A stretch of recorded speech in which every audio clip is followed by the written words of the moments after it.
No nome do Senhor Jesus, vamos ler a palavra de Deus. Graças a Deus.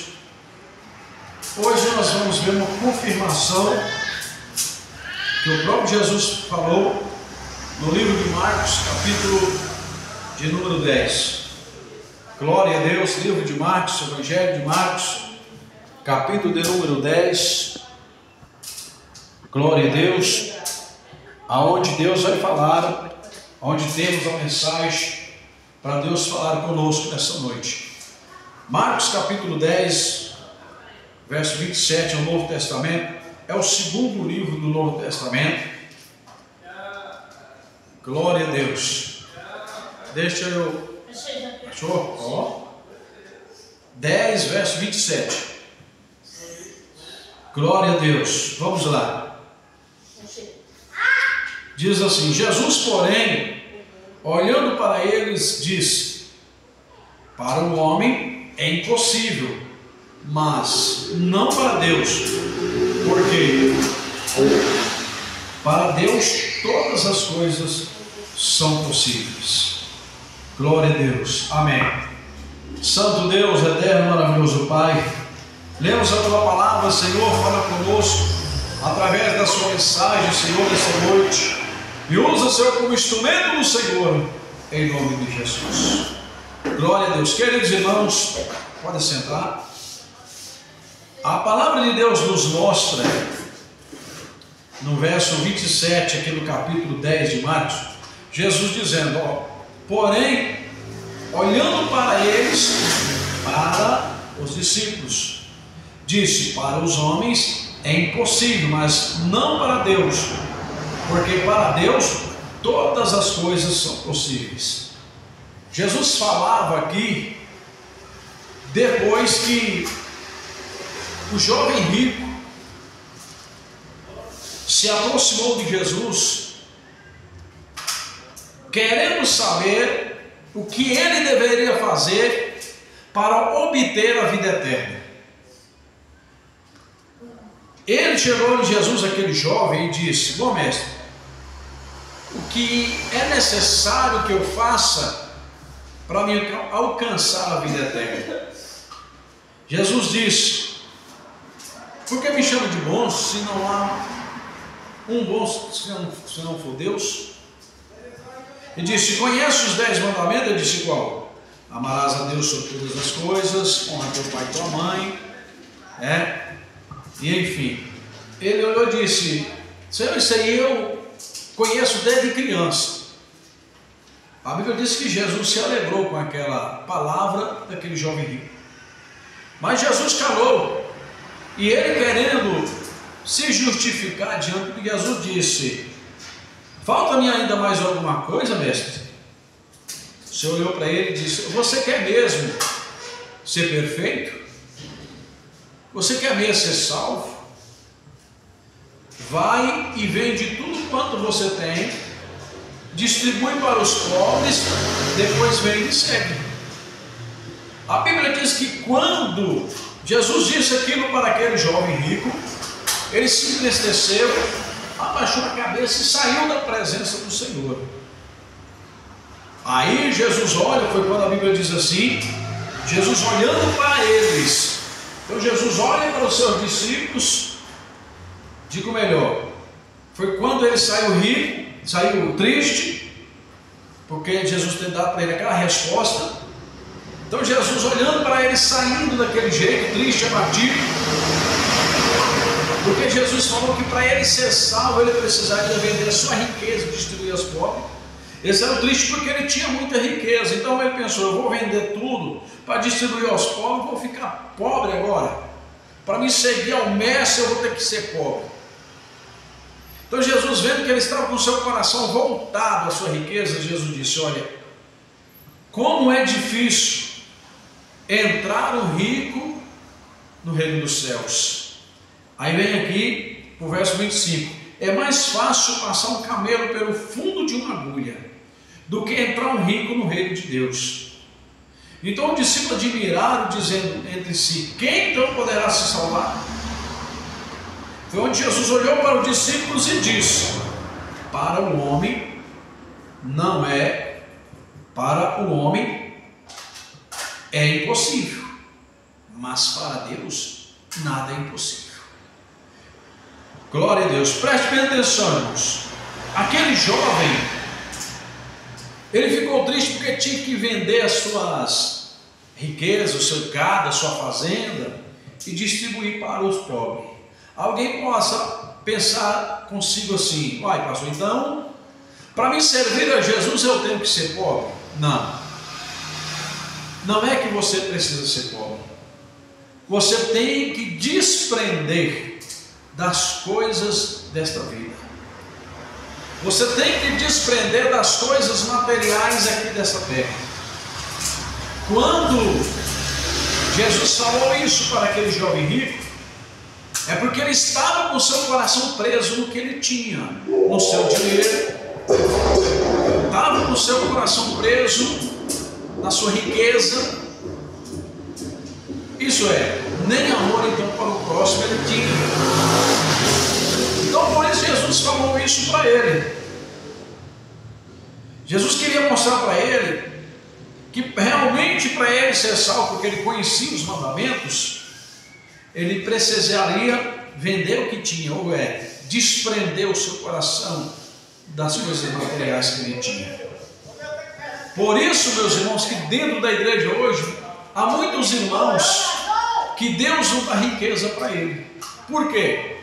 Se Deus der riqueza para eles, amanhã eles já não vêm na igreja mais, porque desvia do evangelho. E Jesus não quer ver isso, porque o maior interesse de Jesus é salvar a nossa alma. Se ele der riqueza para nós e nós sair da igreja, nós vamos se perder e vamos para o inferno. Ele não quer isso. No livro de Timóteo, Paulo diz a Timóteo que o dinheiro é a raiz de todo mal.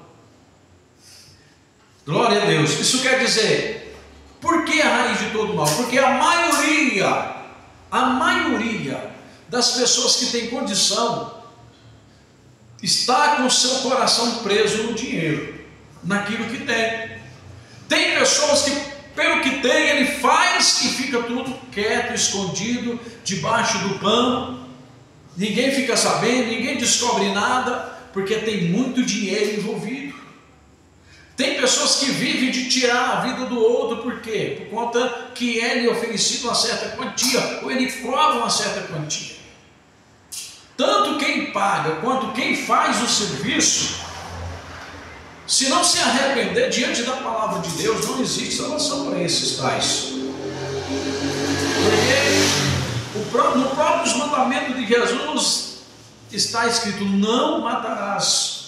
Também está escrito: amarás o teu próximo como a ti mesmo. Então, como uma pessoa tem a condição de viver, de tirar a vida do seu próximo? Aí você já vê que é uma ação maligna, uma ação satânica, por amor ao dinheiro.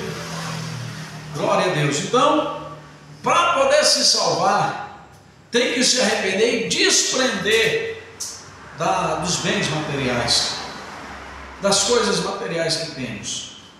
Por isso que se Jesus voltar hoje, a maioria dos crentes, digo assim, irão ficar, porque tem muitas igrejas luxuosas por aí, igrejas grandes, aonde os seus pastores, por causa do dinheiro que entra na igreja, ele já não prega mais a doutrina da palavra de Deus.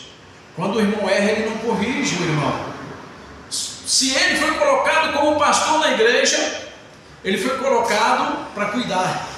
O pastor é para cuidar. Então, quando o pastor vê um irmão que errou, ele é obrigado pela palavra de Deus ir naquele irmão e corrigir ele. Se caber uma disciplina, uma punição, punir ele. Mas não pode aceitar um membro na igreja vivendo errado ou vivendo como vive o mundo. Mas hoje a maioria dos pastores hoje já não se preocupa mais com isso. Eles querem ver igrejas cheias, eles querem ver, meus irmãos, o dinheiro entrando na igreja, e por conta do maldito dinheiro deixa a obra de Deus a perecer. Veja o que Jesus nos ensina aqui no livro de Marcos, no capítulo 10, temos que desprender das coisas desta vida. Conferimos, irmãos, no capítulo 6 de Mateus, verso 33, o que é que Jesus disse? Buscai primeiro o reino de Deus e a sua justiça, as outras coisas Deus acrescenta. Há muitos irmãos que, em vez de buscar o reino de Deus, glória a Deus, eles se preocupam em buscar as coisas desta vida. Isto é, eles não estão crendo que Deus pode cuidar deles, não estão crendo que Deus pode zelar deles, aleluia, e estão deixando viver de qualquer maneira. A Bíblia diz aqui, voltando no versículo 25, é mais fácil passar um camelo pelo fundo de uma agulha do que entrar um rico no reino dos céus. Essa agulha que a palavra revela aqui, irmão, não é aquela agulha de costura que as irmãs têm em casa, não.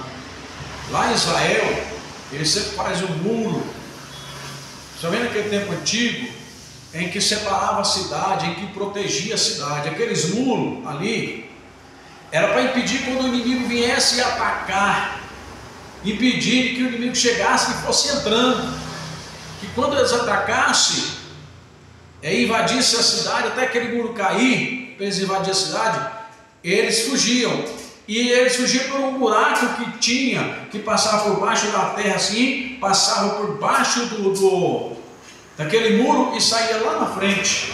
Então eles escapuliam por aquele buraco, e aquele buraco ali, cabia um homem em pé, assim meio cacundo, cabia um homem assim, e então aquele buraco chamava-se agulha.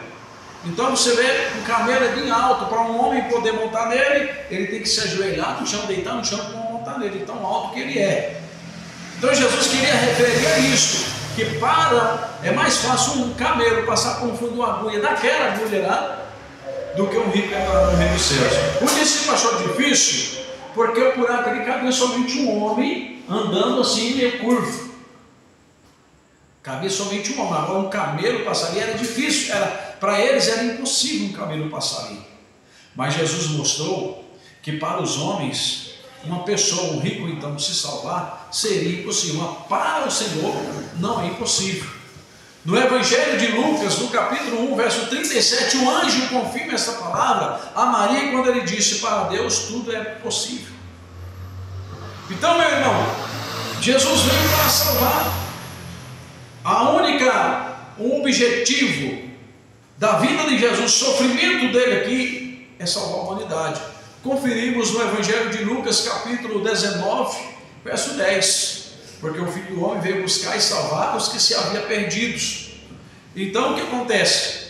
Jesus veio buscar e salvar o que havia perdido. Quem havia perdido? Antigamente eu estava perdido no mundo do pecado, não tinha vício, mas pecado, grupo de brigas e tantas outras coisas mais. Mas Jesus me tirou de lá e trouxe para o Evangelho.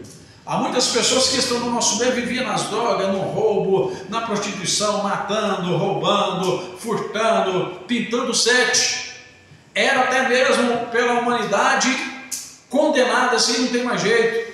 Mas Jesus chegou na vida da pessoa e fez uma mudança. Jesus chegou na vida da pessoa e fez uma obra. A pessoa conheceu o verdadeiro Evangelho.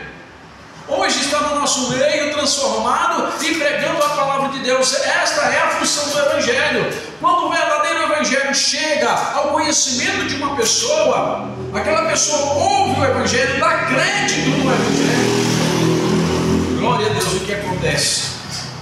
O Evangelho transforma aquela pessoa.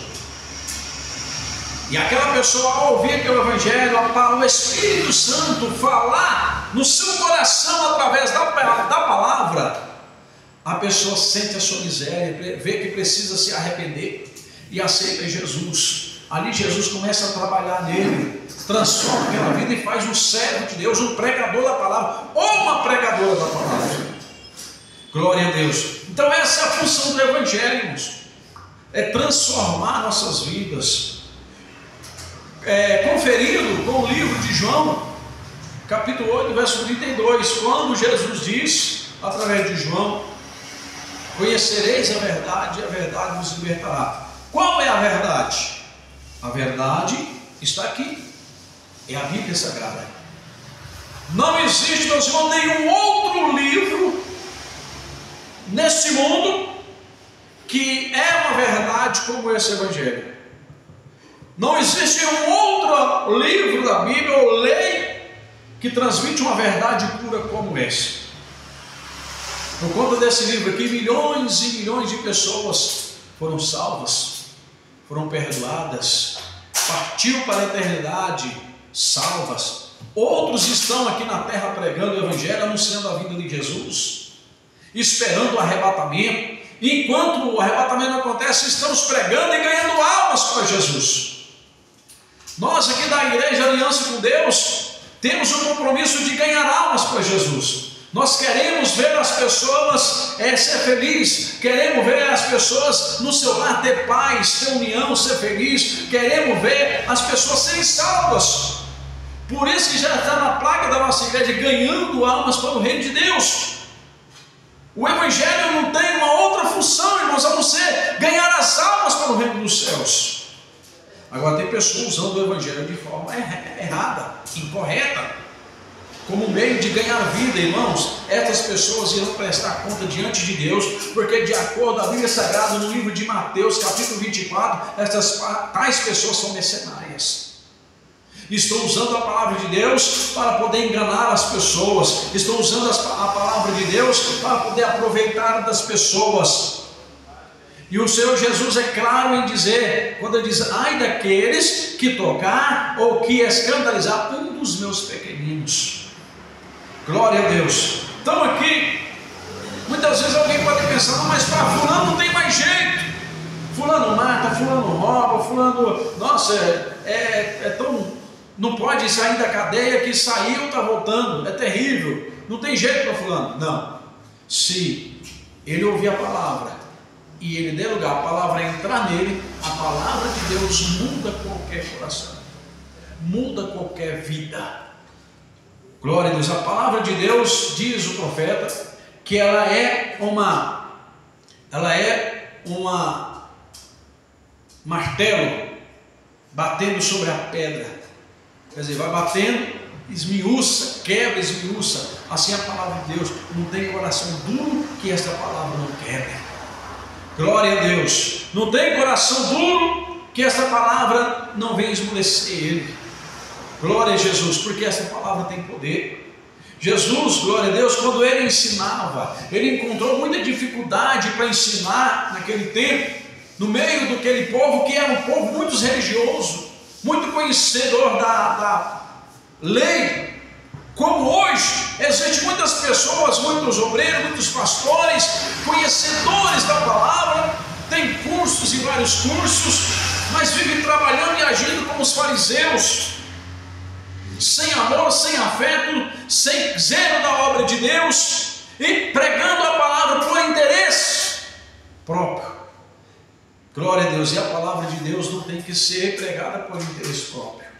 Ainda hoje eu estava vendo o irmão dizer que o importante é louvar a Deus, não importa que ritmo. Ainda citou funk, sertanejo e não sei o que lá mais, tantos outros ritmos. Irmãos, o importante é louvar a Deus, mas tem que louvar a Deus de acordo com aquilo que é santo. Você vai pegar um funk, um rap, uma pessoa que canta funk, rap, e vai pôr para cantar na igreja uma música mundana, uma música diabólica, e diz que está louvando a Deus. No céu só existe um ritmo de música, irmãos, e é os tipos de música sacra. O que é música sacra, pastor? Aquelas músicas antigas, aquelas músicas raízes, aqueles tipos de músicas sacras daquele jeito, que é o ritmo que Deus recebe como louvor. Deus tem exigido que as igrejas louvem ao Senhor com os hinos da harpa. Por que Deus tem exigido isso? Porque os hinos da harpa são ritmos sacros e tem letras inspiradas pelo Espírito Santo. Hoje a maioria dos cantores que dizem cantores evangélicos, eles gravam com a intenção de lucrar e não de ganhar as almas para o Senhor e nem de louvar ao Senhor. Glória a Deus. Por isso que há vários ritmos de músicas ou digamos de pessoas que se dizem louvando a Deus, louvores, mas o Senhor só agrada de um louvor puro, santo e verdadeiro, não um louvor escandaloso. Você já imaginou dentro de uma igreja ali, uma festividade, aí você convida uma banda, uma pessoa para ir cantar na igreja, e aí aquele tanto de irmãos tudo cantando aí, com um cantor funk, rap, dançando? As pessoas vão passar na rua, vão olhar aqui, vão pensar o que da igreja? Está parecendo uma casa de boate, está parecendo lá uma casa de festa do mundo, não, irmãos? Malaquias 3,18, outra vez vereis a diferença entre quem serve a Deus e quem não serve a Deus.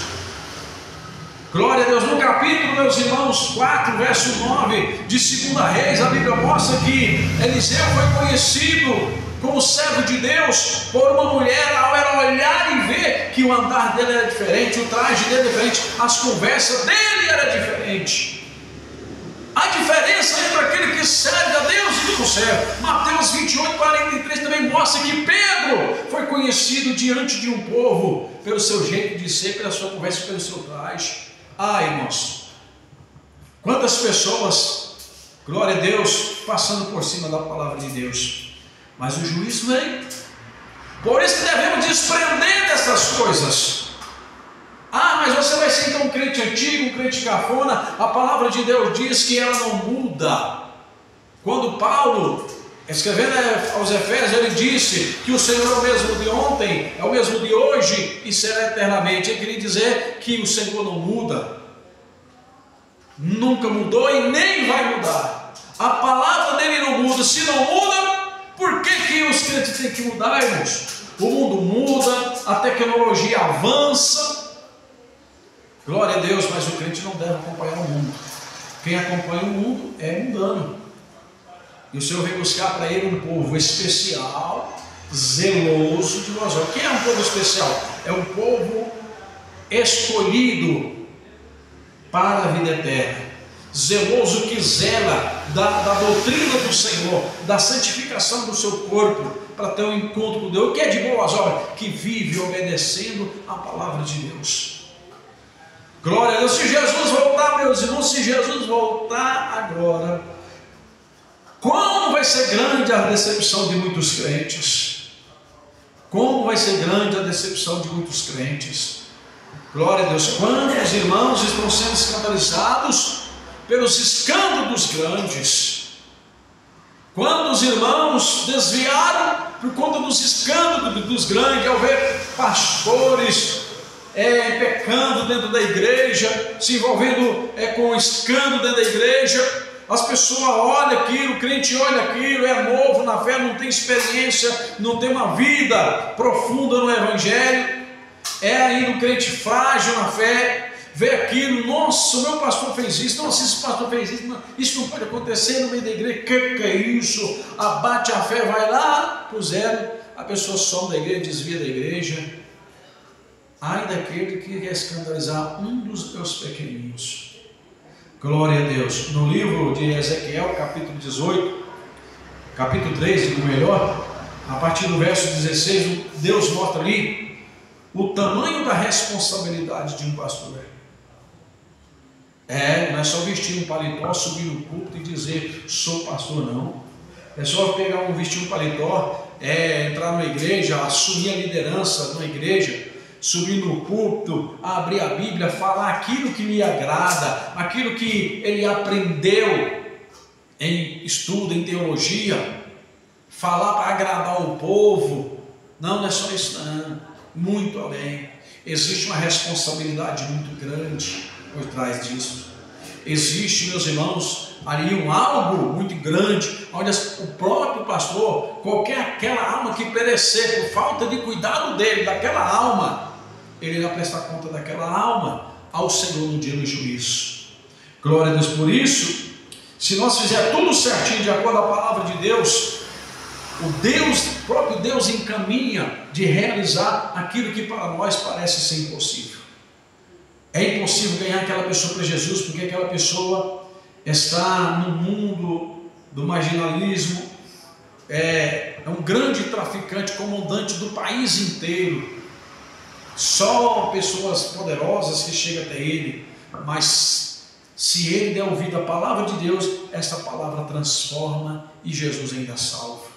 O maior bandido que tem no país, que eu não sei quem é, mas o maior bandido que tem no país, o maior traficante que tem no país, o pior pistoleiro que tem no país, se eles ouvirem essa palavra e der ouvido a essa palavra, o Senhor perdoa e ainda o salva, porque esta é a missão do Evangelho. Jesus veio com esta missão de salvar todos que se arrependessem. Lembra do ladrão da cruz? Eram dois, mas um se arrependeu e ainda alcançou perdão. Era ladrão, irmãos. Um ladrão, quando ele vai para roubar, ele vai pronto para matar ou para morrer. Será que aquele ladrão não tinha matado ninguém?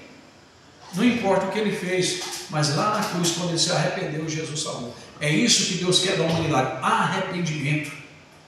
Deus quer que as pessoas se arrependam do seu pecado, do seu erro, abandonam, aceitem Jesus e vamos servir ao Senhor e esperar a vida dele que está próxima. Amém? Glória a Deus. Que o Espírito de Deus continue falando no coração de cada um dos irmãos. Vamos orar a Deus. Santo Deus, maravilhoso, eterno Pai, eu oro a Ti, Senhor, nesse momento e nesta hora. Ó Deus, te agradeço por esse culto dessa noite, por esta mensagem, Senhor, que o Senhor continua falando no coração dos meus irmãos que acompanham, Senhor meu Pai, nessa pregação, nesta live. Visita cada um deles, ó Pai, honra a fé deles, repreende os espíritos de enfermidade, visita o lar dessa pessoa que está ouvindo essa transmissão, visita o lar desses irmãos que estão aqui, meu Pai, no interior da igreja, entra com providência na vida de todos, faz uma obra, meu Pai, nesse momento.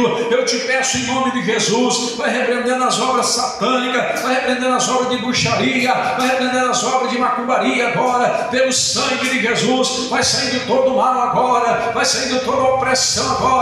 Sai em nome de Jesus, todo espírito de enfermidade, eu repreendo em nome de Jesus Cristo, todo espírito de macumba, eu repreendo em nome de Jesus Cristo, toda enfermidade no corpo, no sangue, nos ossos, na carne, em nome de Jesus, pela autoridade que Jesus Cristo me dá. Sai enfermidade, sai desse corpo agora, sai da vida dessa pessoa agora, sai do lar dessa pessoa agora, espírito satânico, você que tem oprimido essa pessoa, você que tem falado na mente dessa pessoa, você que tem oprimido essa pessoa no seu leito, tem oprimido essa pessoa na sua vida cotidiana, Satanás, sai em nome de Jesus, todo espírito do diabo, todo espírito satânico, sai em nome do Senhor Jesus. Amém. Glória a Deus. Glória a Deus. Queridos irmãos, estamos aqui na transmissão do culto hoje, no prosseguimento da campanha Derrubando Muralhas. Glória a Deus. E nós vamos encerrar esta live. Eu vou continuar com os irmãos aqui. Glória a Deus. E domingo nós estaremos de volta com todos vocês aqui. Venha nos visitar aqui na Rua das Águias, quadra 2, lote 3, no setor Jardim Floresta, abaixo da Praça da Subprefeitura. Deus abençoe e fique na paz do Senhor Jesus.